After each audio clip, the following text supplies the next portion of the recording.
ఆంధ్రప్రదేశ్లో high voltage action sequence కనిపిస్తుంది. ఇంకా చెప్పాలంటే ఒకే ఒక్కడు సినిమాలో ఉన్నట్టుగా సీన్స్ అన్నీ చకచకా జరిగిపోతున్నాయి. అవన్నీ జరుగుతుంది ఎక్కడంటే డిప్యూటీ సీఎం క్యాంప్ ఆఫీస్లో.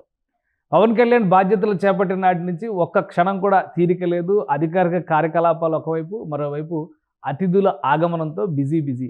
నిర్ణయాలు తీసుకునేటువంటి క్రమంలో ప్రజలకి చేరువలో ఉండాలంటే ఏం చేయాలి, దీని మీద కూడా ప్రత్యేక కసరత్తు చేస్తున్నారు deputy CM Pawan Kalyan. Already కీలకమైనటువంటి 3 శాఖలను నిర్వర్తిస్తున్నటువంటి పవన్ కళ్యాణ్ ఎలా ముందుకు వెళ్ళబోతున్నారు, ఈ అంశాలను విశ్లేషించేటువంటి ప్రయత్నం చేద్దాం. మనతో పాటు జనసేన పార్టీ అధికార ప్రతినిధి రాయపాటి అరుణ గారు ఉన్నారు. అరుణ గారు నమస్కారం.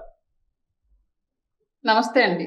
అరుణ గారు, వరుసగా అంటే బాధ్యతలు స్వీకరించిన తర్వాత ఎవరు ఊహించని విధంగా పవన్ కళ్యాణ్ ఎప్పుడు చూసినా అదే కార్యదీక్షలో ఉంటున్నారు. పైగా ఆయన కోసం వస్తున్నటువంటి జనాన్ని, సామాన్య జనం దగ్గర నుంచి అతిరథ మహారథులైనటువంటి అతిథుల వరకు అందరినీ కూడా జాగ్రత్తగా రిసీవ్ చేసుకుని మాట్లాడుతున్నారు.